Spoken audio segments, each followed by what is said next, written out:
why you don't think that the US dollar is in any imminent danger. No, unfortunately, the US dollar is TINA. There is no alternative.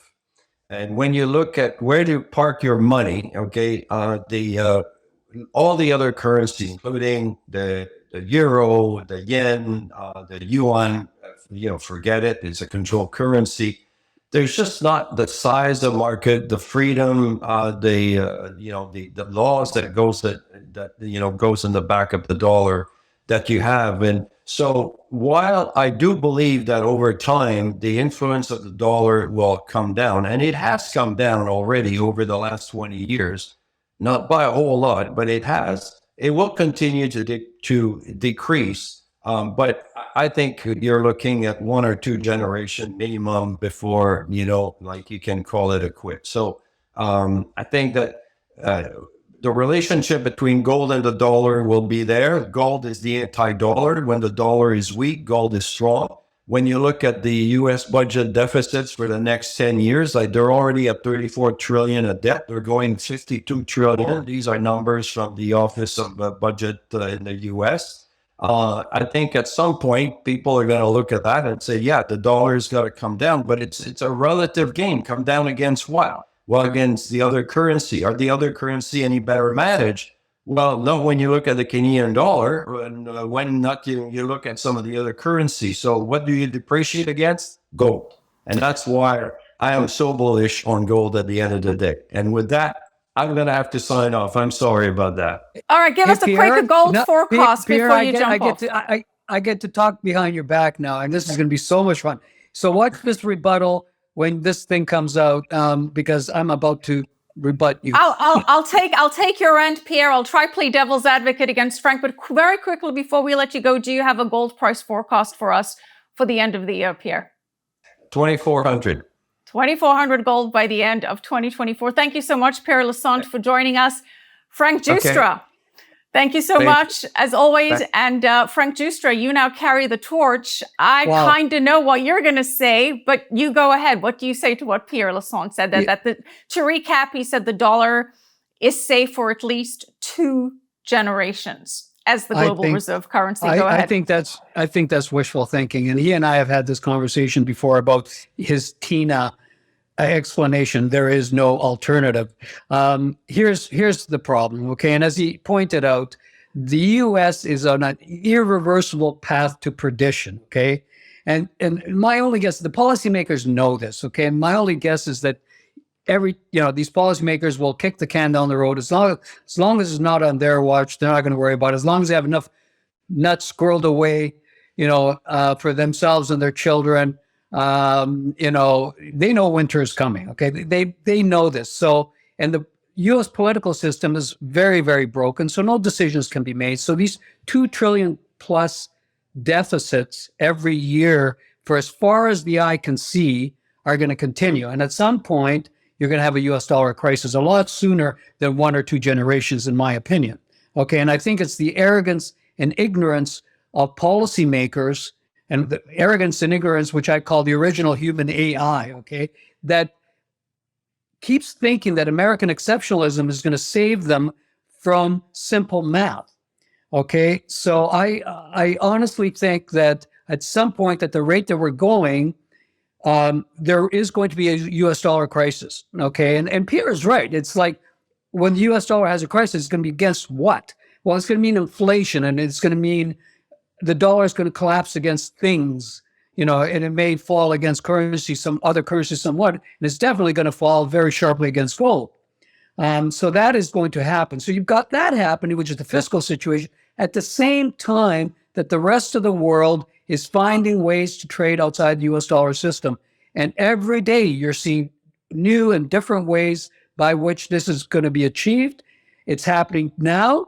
There are plans to create different mechanisms so that they can increase non-dollar trade in the future. But at the moment, you're getting tons and tons of bilateral trade agreements using local currencies. And then you incorporate central bank digital currencies into that mix, like the M-Bridge project that China's doing with Thailand and the UAE, which it has been tested for the last couple of years. and you can eliminate the dollar completely in international trade. So you have to ask yourself, is that a 2-year problem, a 5-year problem, a 10-year problem? I don't know, but it's certainly not a multi-generational issue. And I think that you're going to see a much steeper decline in the use of the dollar than you've seen in the last 20, 30 years, as Pierre was pointing out. Right. Well, Frank, to your point, we are seeing this trend of de-dollarization, certainly amongst the BRICS countries, where they're encouraging trade in their own currencies and away from the dollar. And as well, the speculation of this potential BRICS common currency backed potentially by commodities, potentially by gold on a blockchain, as we're hearing Moscow allude to. Now, Frank, I will give you credit because in the conversations that I've had since my time at Kitco, you were the first to really articulate this concept of the bifurcation of the global monetary system. Now it seems pretty obvious, but you were one of the first people to really highlight the trend that people will move away from the dollar, that these other countries would form either their own currency or just trade in their own currencies, and that we'd start to see this split in the global monetary system. How far along do you think we are in terms of that split really becoming a wider chasm? Well, again, no one knows, but my guess is that, China is spearheading this global movement, and they're finding a big audience that is very much in favor of this, because a lot of the global South suffers from a high U.S. dollar price, because the U.S. is basically exporting its inflation to low-income countries. A lot of sovereign debt is priced in U.S. dollars, and the service, like last year alone, almost $500 billion of service payments, interest payments were made by low-income countries. And, they can't afford this. So they're all looking at this Chinese-led initiative, which is being led now through the BRICS mechanism, the BRICS Plus mechanism, which is now 11 members with 20 more applicants sitting in the wings. Already with the 11, they control 39% of the GDP, and they have half the world's population. And so I think that as the BRICS get stronger and stronger, and there are more and more of the bilateral trade is done through local currencies, and China moves towards internationalizing the yuan, which they're working very hard at with these contingency reserve arrangements and currency swap agreements with many countries around the world, that this is going to happen, in my guess, and I guess I'm guessing, I don't know, but in the next 5 years, you're going to see a profound change in the amount of dollar trade versus non-dollar trade. And it's because technology is moving very, very quickly. As I've said before, there's probably 130 countries experimenting with central bank digital currencies. And when you think about what that does, it makes international trade so efficient and inexpensive. It cuts out the middleman of the SWIFT system, the US dollar system, and it just makes so much sense for everybody. And it's happening right in front of our eyes. But what is your outlook on this common block currency that we may see by the BRICS, potentially backed by commodities, including gold? Yeah, I think that that's down the road. And I think last time you and I had this conversation, you rightly pointed out that, within the BRICS, there are geopolitical issues, China and India being the primary example within the BRICS, that, they're not exactly the best of friends. And so will this happen overnight? I think it will eventually happen. But I think here's how I think it's going to play out. Mm-hmm. In the short to medium term, you're going to have a mishmash of weakly dominant currencies trying to replace the use of the dollar. Eventually, we will have a monetary system reset, much like we did at Bretton Woods, and that will incorporate some new currency system, which I can only speculate what that's going to look like, whether it's going to be BRICS-led or otherwise.